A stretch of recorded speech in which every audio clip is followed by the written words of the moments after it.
battle for the Kings of London continues.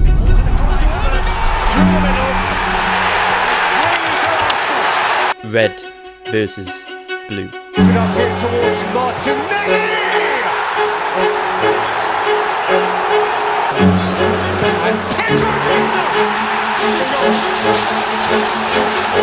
Arteta versus Maresca. Focus about Chelsea and about Arsenal, not about Mikel. Arsenal versus Chelsea. Rice!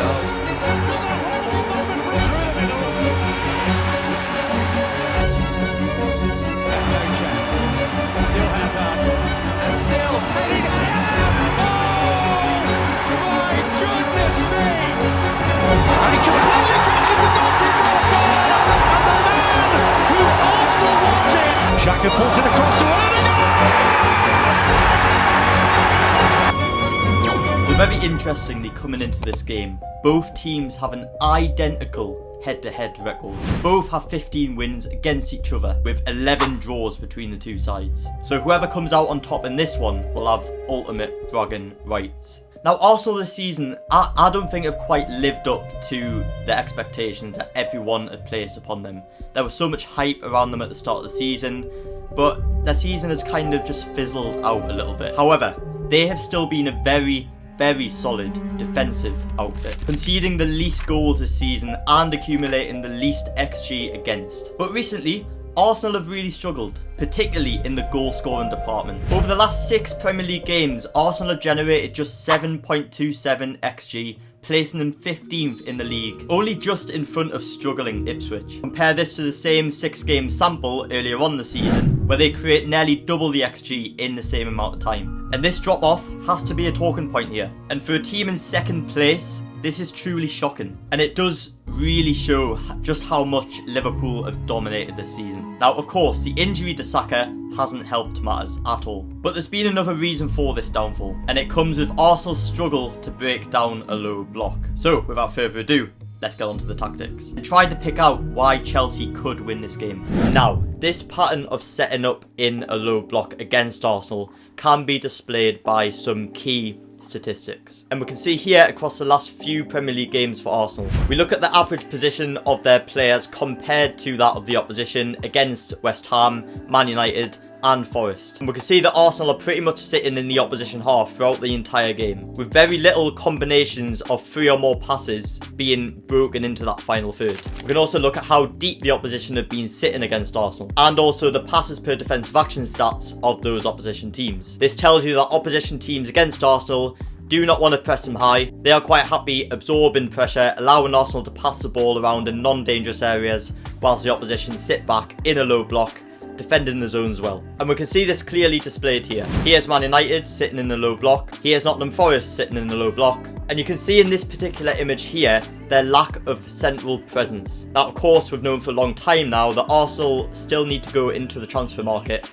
and sign an out-and-out striker. But we can also see the lack of presence in that zone 14. That is the key area on the pitch, the key area where you want your probably most technical player. If you can get your most technical player in space, occupying that space with time to turn, you've got a really good chance of creating a good chance. But Arsenal here simply don't have that. And this is why recently Mikel Merino has been given the license to roam forward and kind of be on the last line of defence, ready for those crosses into the box. Such as here, where they are actually positioned much better, matched up against the opposition centre-backs, so that if that ball was to come into the box, into that zone, then Arsenal have a pretty good chance of making that first contact. And it can lead to a lack of balance within the team, so that when the ball breaks out to the opposition, they can get into some really dangerous areas on the counter-attack. As displayed here in the Man United game, Bruno, the man you want carrying the ball up the pitch, the most creative player, their best player, he's the man you want on the ball in that central area, and that would go for Palmer as well. That's who we want on the ball in those areas when Chelsea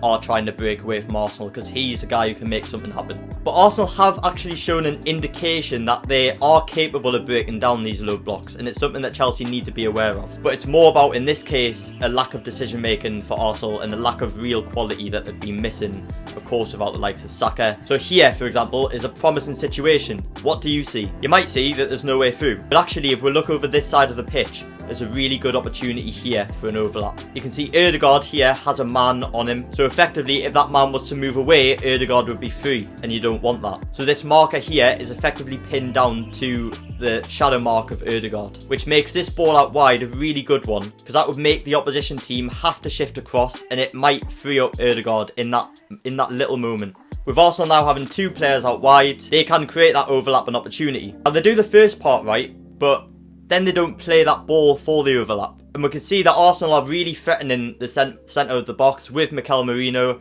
Calafiori could be able to make that run in there. Declan Rice needs to get forward and make that forward run.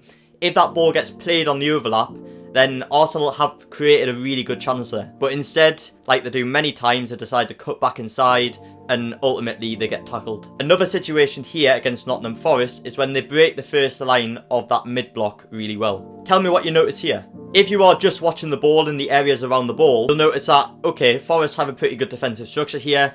There's no danger. Declan Rice is on lockdown and would be closed down pretty quickly if he was to receive the ball. But then you look at the space behind Declan Rice. Because if Rice is clever and he can bait his movement to move out of the way of that passing lane, look at the passing lane that opens up. And that ball is on into Calafiori because the person marking him was Nottingham Forest centre-back who is not going to step forward into that zone. So then Calafiori has time to turn and play forward. Arsenal again in the situation, execute the first bit, they manage to get the ball to Calafiori. But then they are not quick enough, they are not direct enough, they don't give enough support down that side to then get forward quickly enough, and then ultimately Nottingham Forest are able to get back into their low block. So how can Chelsea approach this game? How can they win? So we've established that Arsenal do struggle to play at the moment against low blocks. Chelsea could therefore operate in this way, and they might choose to play 3 centre-backs in the starting 11 instead of playing with just your 2. And this will be due to the nature of Arsenal's physicality from set pieces and that image that I just showed you before of Mikel Merino advancing forward into dangerous areas. And this might be something that Enzo Maresca looks at and thinks, this is how I'm going to best deal with Arsenal in the air. Chelsea then want as many of these types of situations as possible. Winning the ball back around the edge of the box and then able to find Cole Palmer in space to then turn away and drive forward.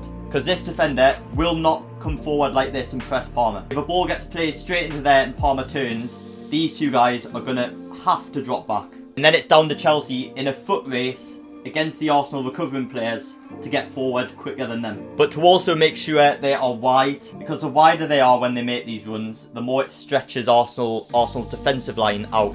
And that is where Neto comes into play. Pedro Neto, been operating as a striker recently, being really good at making those runs in behind, also being really good at drifting wide and causing a problem out here, possibly in a 2v1 double up against the Arsenal defender. Also, if Chelsea do try to play out against Arsenal, having ball carriers who can beat the Arsenal first line of pressure will be key. As displayed here against West Ham, Todibo here has the ball and he's a ball carrier. He's able to drive with the ball forward and he can break that first line of pressure. And it leads to this image just moments later where West Ham get into a really dangerous area. I do fear if Chelsea tried to play out too much against this Arsenal team, we'll get found out and we'll lose the ball in dangerous areas, and that's where Arsenal will be able to benefit, because then we're not in a low block and we're not in any sort of defensive structure. So guys, let me know what you think will happen in this game on Sunday. Do Chelsea actually stand a chance here? Although they've not been playing great recently and it's not been exciting like we would want,